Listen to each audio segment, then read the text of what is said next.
Ladies and gentlemen, we meet again for a short and sweet idea towards Parashat Mas'ei. And this parasha, maybe more than any other parasha in the whole of the Torah, can be called Migalut leGeula, from exile to Geula, to redemption. In what way?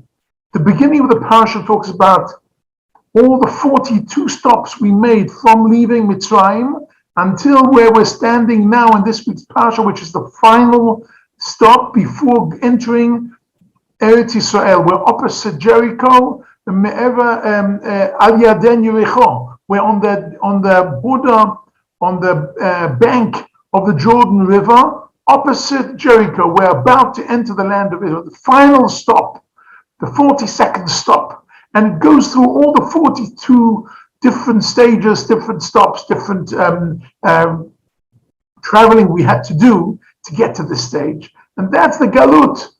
And then the Geula, what's the second half of the Parsha? How to divide Eretz Yisrael to the different tribes. And since the Levim don't have a certain piece of land, so they get special towns especially assigned for the Levim. And besides that, we also have the towns for Arei Miklat, for refuge, for people who kill accidentally, who have to go. And they're talking about, in this parsha, we're talking about how to divide the land, who gets what, where, and how. And it's really talking about the final redemption, which is just on the other side of the Jordan River. The Jordan River is a very small river.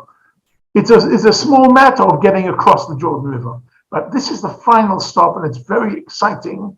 And it summarizes, this parasha summarizes for us from Galut, from exile, to Geula, to redemption, going into the land of Israel. Interestingly enough, Rashi and the Malbim and quite a few other Pashanim speak about why do we have to know all these 42 different stops that they made? What difference does it make? Most of these places we don't even know where they are, and we don't know how long they stayed in each one of these places. What difference does it make so many years later? To what? The Malbim has a very interesting insight here and says it teaches us that the Jewish nation was so engrossed in the Egyptian mentality that they had to go through rehab. They had to go through a whole process of 40 years in the desert, that the food was given to them, the man, the water was given to them, the Be'er Miriam, they were taken care of by the Ananei Kovod, by the special clouds, and this way, taking them out of the corrupt, terrible, negative influence of the Egyptian people that was so strong. That took 42 steps of teaching us to what extent we have to sometimes deprogram ourselves when we get into a negative situation. That is the mark. The Rashi, on the other hand, says, no, it comes to teach us a fantastic relationship,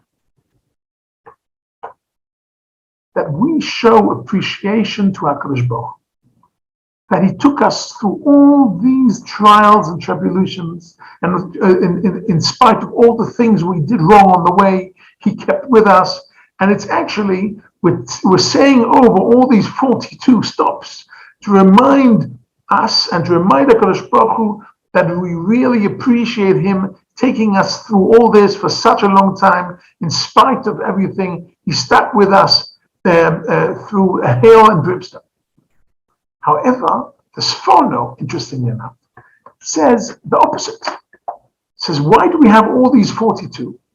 Because HaKadosh Baruch Hu wants to point out what a tremendous people Am Yisrael are. How they followed for 40 years. They had 42 stops.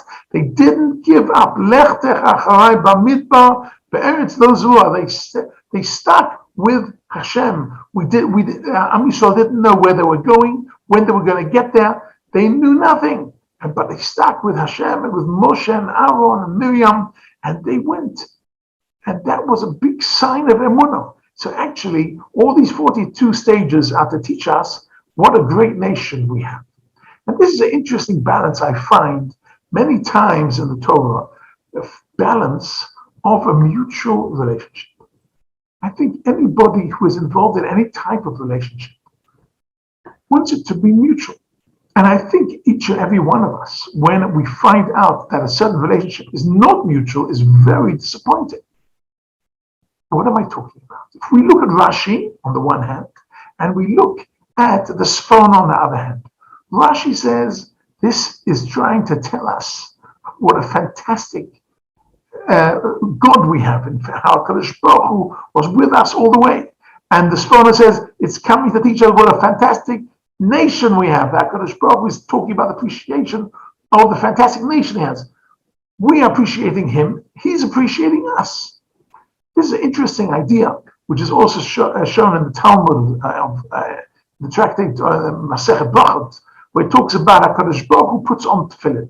What's it saying in HaKadosh Baruch Hu's tefillin? It says, "Umika amcha Yisrael goy echad ba'aretz." We say in our tefillin, "Shema Yisrael Hashem Elokeinu Hashem Echad." We praise our one God, and He praises His one nation. Again, a mutual relationship. A few months ago, when we started Vayikra, we learned the Orach Chaim that spoke about the fact that sometimes it is called Mishkan and sometimes it's called Mikdash. So is it a Mishkan or is it a Mikdash? Let's see, why are we using two words for the same place? The Mishkan was the Mikdash and the Mikdash was the Mishkan. So why the play on words? And the answer is, he gives, the Orach Chaim, beautiful. He says, Mishkan is what we call it. We as human beings, with Mishkan, please come and stay with us. Please come and stay with us. We want HaKadosh Baruch Hu to dwell amongst us. And the Mikdash is when HaKadosh Baruch Hu wants to dwell about. Mikdash is to make it holy. He brings His holiness to us. So as any relationship, we want it to be mutual. So it is with here, the reasons for the 42 different stops in the desert. This Rashi and this Sfon. But this is throughout history, and we are in the 3 weeks, and we actually say a lot of kinot, a lot of prayers on Tisha B'Av, saying Anachnu Pashanu Maradnu, we didn't keep our part of the deal. The relationship we broke, we were not loyal. And therefore, eventually, HaKadosh Baruch Hu destroyed the temple. Because we didn't keep our part, so he didn't feel he has to keep his part.